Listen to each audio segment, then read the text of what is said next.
अब अब रिकॉर्डिंग आई है, अब भाई है। हो रही है। आपने जब एंड करेंगे ना तो ये कन्वर्जन के लिए टाइम लेगा। जब वो फिनिश हो जाएगा तो फिर आपका रिकॉर्डिंग आपके सामने आ रही ठीक हो गया। है। ये वो आ रहे हैं, ठीक है। अभी लोग ज्वाइन तो कर रहे वेट हैं। पे करें। ठीक है, ये जब सारे आ जाएंगे एडमिट ऑल कर दें या साथ साथ।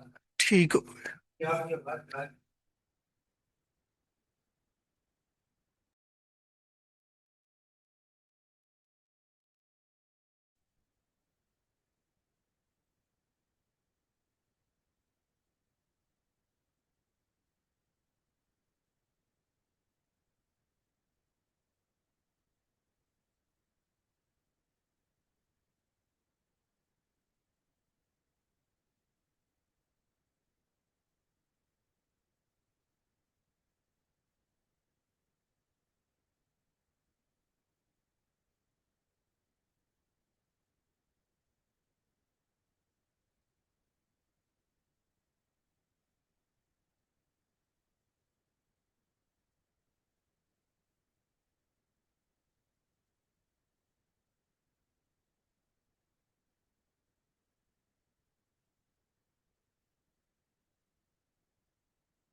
बिस्मिल्लाहिर्रहमानिर्रहीम, आवाज आ रही है आपको? हेलो। आ रही है सर। जी ठीक है।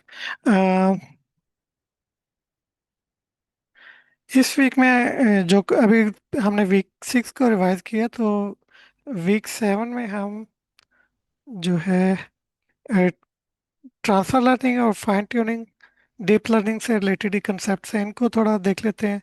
और उसके बाद हम मूव करेंगे traditional image processing, feature extraction और इससे रिलेटेड एल्गोरिदम्स की तरफ। तो सबसे पहले जिस तरह अभी मैंने थोड़ी देर आपको पहले डायग्राम दिखाई थी, जिसमें एक आपकी बैकबोन थी, उस पे डायग्राम पे दोबारा चले जाते हैं। अ,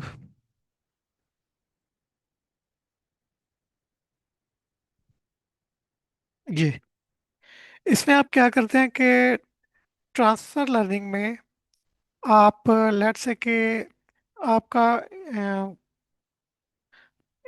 नॉर्मली जो न्यूरल नेटवर्क्स होते हैं वो साइज में बिलियंस बिलियंस ऑफ पैरामीटर्स होते हैं। तो एक अप्रोच तो ये है कि आप अपने डाटा सेट पे end to end completely model को ट्रेन करें। इसके लिए आपको कंप्यूटर सोर्सेज भी चाहिए होंगे, और आपको टाइम भी चाहिए होगा, और डाटा सेट भी आपको हैंडसम मोड में चाहिए होगा। तो इसका एक अल्टरनेट्स है, दो ऑप्शन है, ट्रांसफर लर्निंग और फाइन ट्यूनिंग।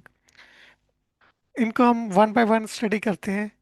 ट्रांसफर लर्निंग में हम क्या करते हैं कि लेट से एक प्री ट्रेन्ड मॉडल था, वो 100 क्लासेस को क्लासिफाई करने के लिए बना हुआ था। हमारी कोई एक प्रॉब्लम आती है जिसमें हमने बाइनरी क्लासिफिकेशन करनी है। तो हम क्या करते हैं कि उसकी फाइनल लेयर को, अगर वो 100 क्लासेस का लिए था तो उसकी 100 आउटपुट न्यूरॉन्स होंगे। लेकिन अगर वो दो क्लासेस के लिए करना है उसने बाइनरी, तो उसके लिए या एक या दो न्यूरॉन होगा। और अगर 3 क्लासेस के लिए करना है तो उसके लिए 3 न्यूरॉन होंगे। तो हम फाइनल लेयर को रिप्लेस कर देते हैं अपने रिक्वायर्ड साइज के मुताबिक। इसको कहते हैं ट्रांसफर लर्निंग। उससे क्या होता है कि बाकी जब हम ट्रेन करना होता है अपने थोड़े बहुत डाटा सेट के ऊपर, तो बाकी पूरे के पूरे बैकबोन को हम फ्रीज कर देते हैं, उनके ग्रेडियंट्स को अपडेट नहीं होने देते, और सिर्फ फाइनल लेयर को अपडेट करते हैं अपने नए डाटा सेट के मुताबिक। ये आपका ट्रांसफर लर्निंग है। फाइन ट्यूनिंग में क्या होता है कि हम अ, कुछ हमारी जो सेकंड लास्ट, थर्ड लास्ट या फोर्थ लास्ट एंड से कुछ लेयर्स के वेट्स को हम फाइनली, फाइन का मतलब है विद लो लर्निंग रेट, उनको ट्यून करते हैं। पूरे नेटवर्क को ट्यून नहीं करेंगे, सिर्फ आपके फाइनल्स डिपेंड करता है आप कितना उसको करना चाह रहे हैं। फाइनल आपकी जो तीन चार या दो या एक दो लेयर को आप ट्यून करते हैं, तो ये आपका फाइन ट्यूनिंग कहलाता है। इससे जो एंड वाली लेयर है वो मोर अलाइन हो जाती है आपके ट्रेनिंग डाटा सेट के साथ। इनको भी हम फॉर्मली देख लेते हैं।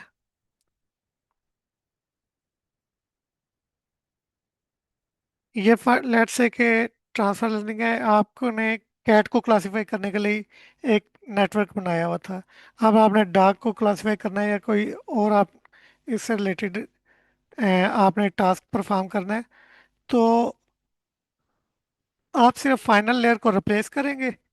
पहले आप सिर्फ डॉग को क्लासिफाई कर रहे थे, आपके लिए एक न्यूरॉन काफ़ी था।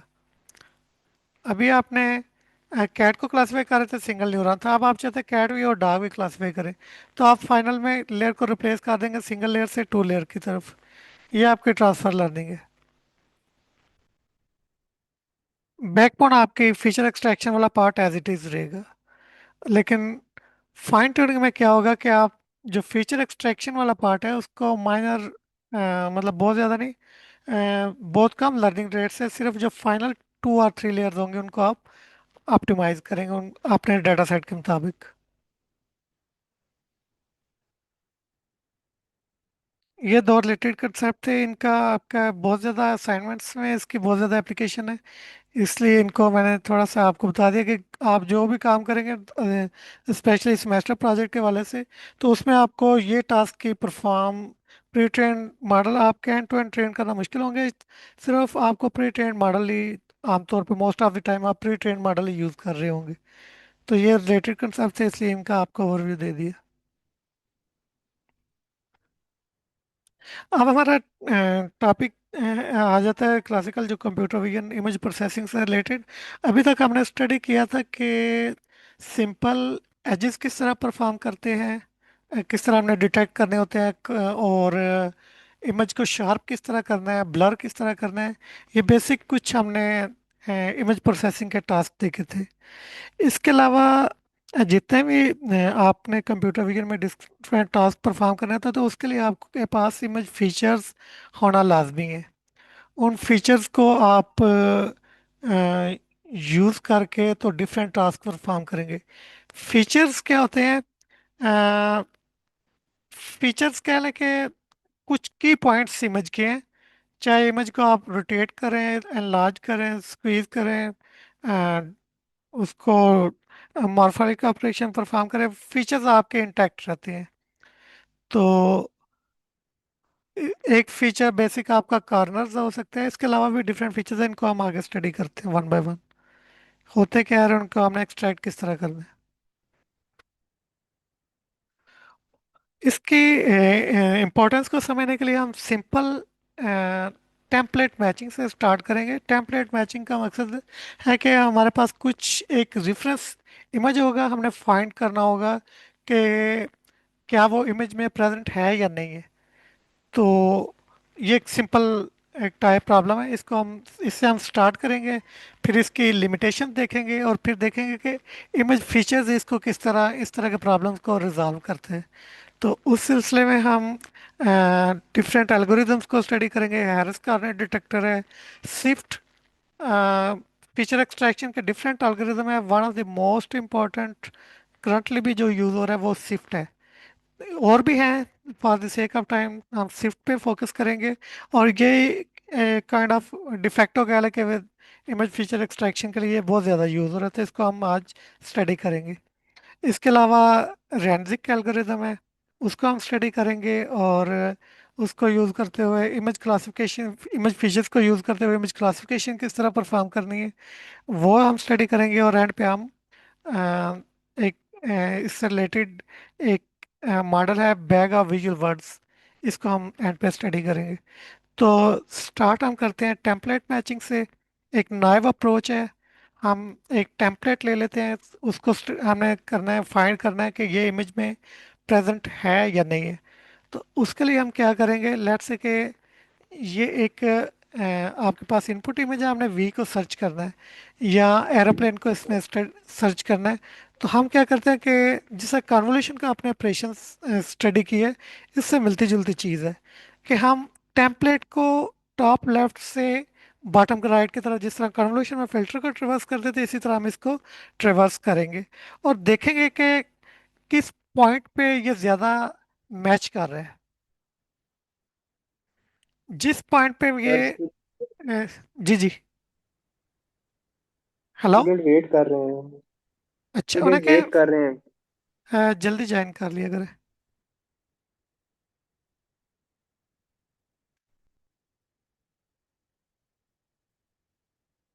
एडमिट तो हो गया, किसी दूसरी जगह पे तो नहीं जो वेट कर रहे? इधर तो सारे एडिड है। उन्हें क्या, जो नया लिंक भेजा उधर ज्वाइन कर ले।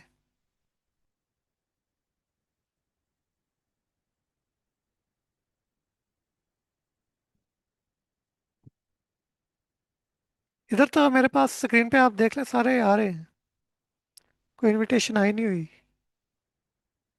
वो शायद दूसरे लिंक पे चले गए होंगे। और ऐसी कोई ऑप्शन है नहीं।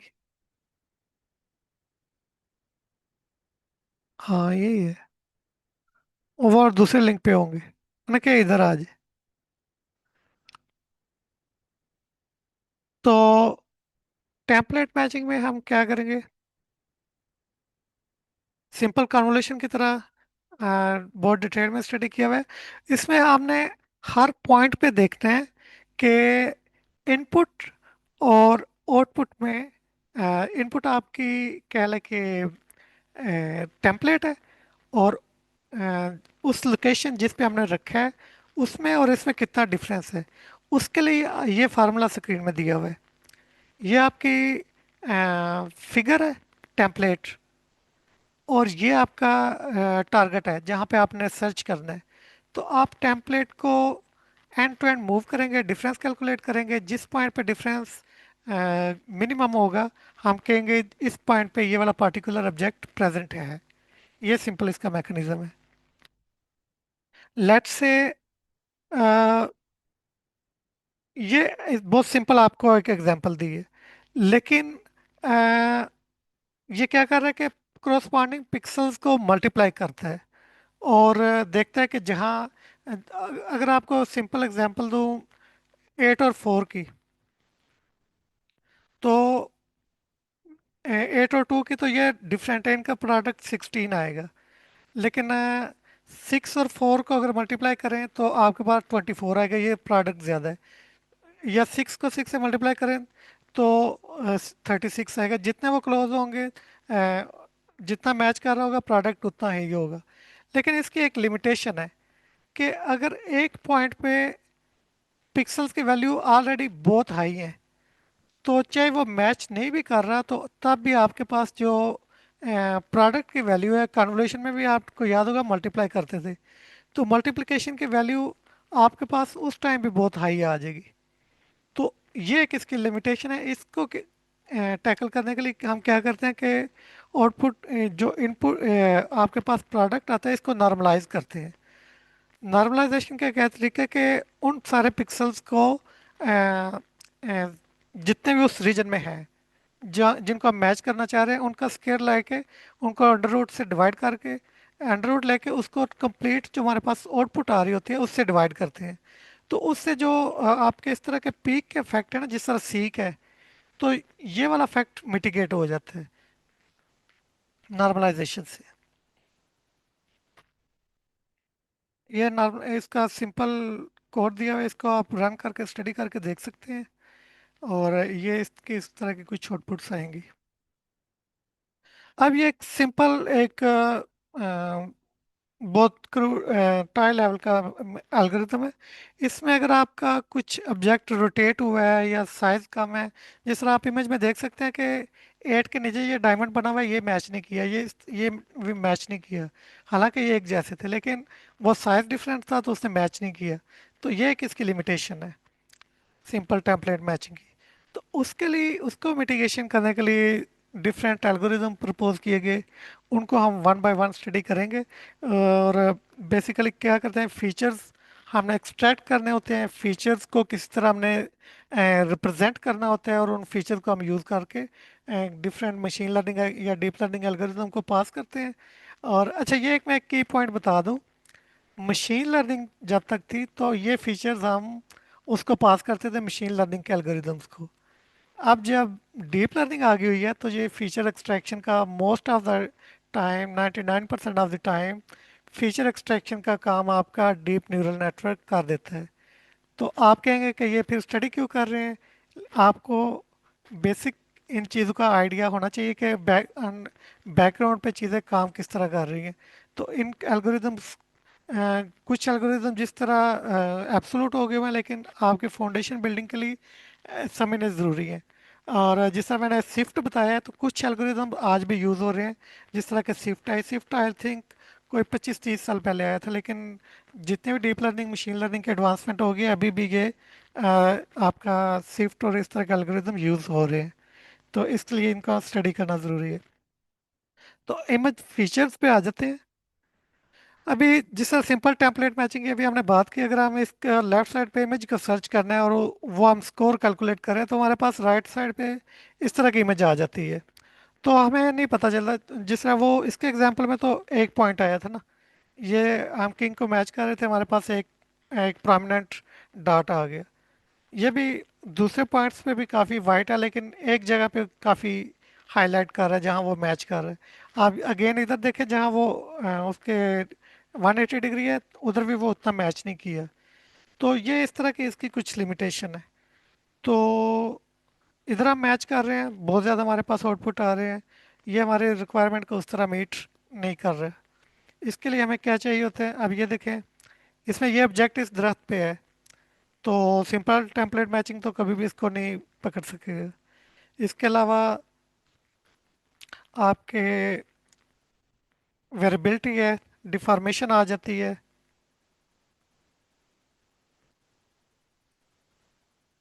और व्यू पॉइंट डिफरेंट हो सकते हैं। एक ऑब्जेक्ट है लेकिन उसके व्यू पॉइंट डिफरेंट है, साइज का डिफरेंट है, डिफॉर्मेशन है, और एक्लूजन है आपका। एक्लूजन का मतलब है, अब ये एक हार्स पे राइडर है, वो जा रहा है, उसके आगे डिफरेंट दरख्त आ गए हैं, तो ये आपका ऑब्जेक्ट एक्लूड हो रहा है। तो इससे आपका क्या होगा कि वो सिंपल जो आपके एल्गोरिथम वो नहीं काम कर पाते। तो इस वजह से ये भी एक चैलेंज है। अब बैकग्राउंड क्लटर है, इसमें डिफरेंट ऑब्जेक्ट है, ड्रेस एक जैसे हैं, तो वो आप इनको आइडेंटिफाई नहीं कर सकते। इंटर क्लास वेरिएशन है, सारे चेयर है, लेकिन आप देख सकते हैं कि हर एक चेयर की शेप डिफरेंट है। तो ये कुछ इस तरह की लिमिटेशंस होती हैं। तो इनको सॉल्व करने के लिए इमेज फीचर्स हम यूज़ करते हैं। इमेज फीचर्स, एक बेसिक इमेज फीचर्स कॉर्नर आपका हो सकता है, लेकिन इसके अलावा भी हम देखेंगे स्विफ्ट को यूज़ करते हुए हिडन जो फीचर्स है वो फाइंड किए जाते हैं। तो लेकिन इनके की करेक्टरिस्टिक जो हैं लोकल के, अगर हम ऑब्जेक्ट को ट्रांसफॉर्म करें, मूव करें, रोटेट करें, तो आपके फीचर्स वेरी नहीं करने चाहिए, फीचर्स एज इट इज़ रहने चाहिए। ये इसका एक की पॉइंट है। आपके जितने भी जो लोकल फीचर्स, इमेज फीचर्स होंगे, वो विद रिस्पेक्ट टू लोकल होंगे, और उनको इमेज को रोटेट करें, रीसाइज करें, या इस तरह की चीज़ों के इफेक्ट उन पे नहीं होने चाहिए।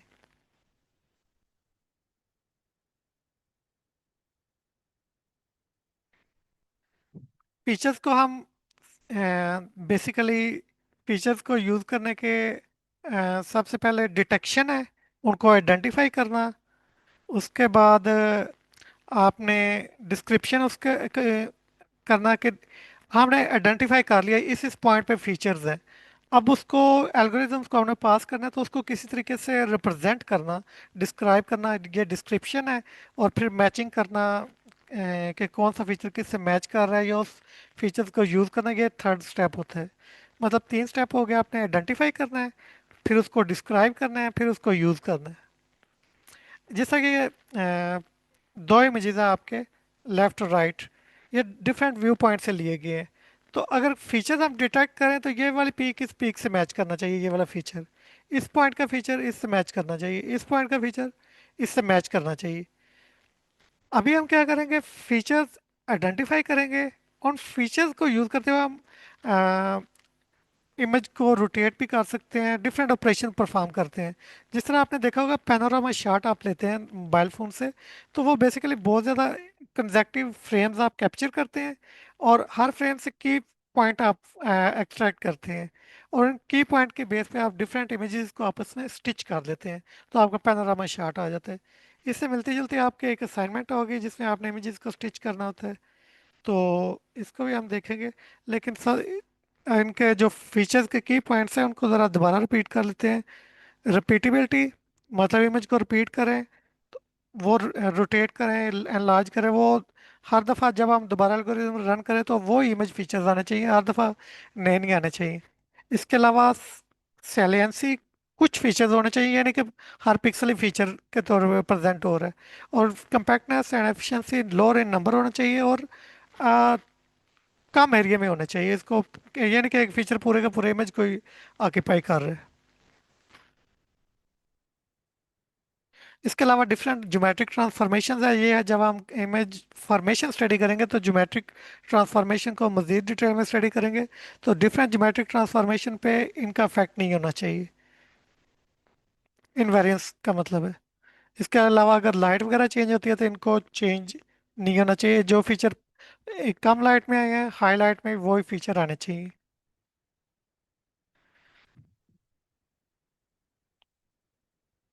ये इसकी ओरिएंटेशन में ये टायर ट्रक है, इसको ओरिएंट डिफरेंट सिम्स में हमने घुमाया हुआ है, लेकिन जब फीचर डिटेक्ट करेंगे तो आपके पास वही फीचर उसी पॉइंट के आने चाहिए। जब ये असाइनमेंट्स करेंगे आपको तो आप इस चीज़ों को विजुअलाइज भी करेंगे इंशाल्लाह। डिफरेंट एप्लीकेशंस हैं, इमेज अलाइनमेंट, जिस तरह आप अभी हमने बात की पैनोरामा बिल्ड करने के लिए, तो लाजमी नहीं कि आप पैनोरामा ले रहे हैं या इमेज को स्टिच करना है तो वो बिल्कुल आप हॉरिजॉन्टली मूव करें, आप ऊपर नीचे हो सकते हैं, तो उसमें आपको अलाइनमेंट करने के लिए की पॉइंट आपके फीचर्स यूज होंगे। 2D इमेजेस से आपने 3D कंस्ट्रक्ट करना है ऑब्जेक्ट। 3D रिकंस्ट्रक्शन में आप देखेंगे कि आप बहुत ज़्यादा स्विफ्ट एल्गोरिथम फीचर एक्सट्रैक्शन के लिए यूज़ करेंगे, वो आप की पॉइंट के फीचर्स एक्सट्रैक्ट करेंगे और उनको यूज़ करते हुए 3D इमेजेस फॉर्म करेंगे। इसके अलावा ऑब्जेक्ट ट्रैकिंग है या मोशन ट्रैकिंग है, तो बजाय हर पिक्सल को ट्रैक करने पे आप की पॉइंट को फाइंड कर लेते हैं, उनको एक्वायर करते हैं और उनके बेस पे ट्रैक करते हैं उनको। इसके अलावा रोबोट नेविगेशन है, रोबोट डेफिनेटली डिफरेंट ऑब्जेक्ट अपना मूव करने के लिए फीचर्स को यूज़ करेगा। इसके अलावा इंडेक्सिंग है, डेटाबेस रिट्रीवल है, बजाय जिस तरह आपके डेटाबेस में की होती है आप इमेज फीचर्स को यूज़ कर सकते हैं, क्योंकि 1 मेगापिक्सल की आपकी इमेज है तो हो सकता है फ्यू केबीज में आपके वो फीचर्स आ जाए, तो उसके बेस पे आप एफिशिएंट रिट्रीवल परफॉर्म कर सकते हैं। और ऑब्जेक्ट रिकग्निशन है, आपकी फीचर आइडेंटिफाई करें, अगर वो किसी इमेज में है तो इसका मतलब ऑब्जेक्ट ये वही ऑब्जेक्ट है। पैनोरामा शॉट इसको हम देख चुके हैं। इमेज रजिस्ट्रेशन मींस अलाइन करना दो डिफरेंट इमेजेस को। आपने सैटेलाइट से दो इमेज ली डिफरेंट व्यू पॉइंट से, लेकिन आप उनको ओवरलैप करना चाह रहे हैं, लेकिन वो डिफरेंट ओरिएंटेशन से ली गई, तो आप फीचर्स के थ्रू आप इसको रोटेट कर सकते हैं कि कितना रोटेट करना है। पॉज एस्टिमेशन, इस तरह के प्रोजेक्ट भी आप कर रहे होंगे, वो बेसिकली क्या करते हैं, आपके की फीचर्स को देखते हुए बताता है कि इस टाइम आपका कौन सा पोज है। ये इनकी डिटेल्स है। और अभी हैरिस कार्नर डिटेक्टर, अभी आई थिंक थोड़ी ब्रेक कर लेते हैं हम, और उसके बाद जो रिमेनिंग पार्ट है उसको स्टडी करेंगे।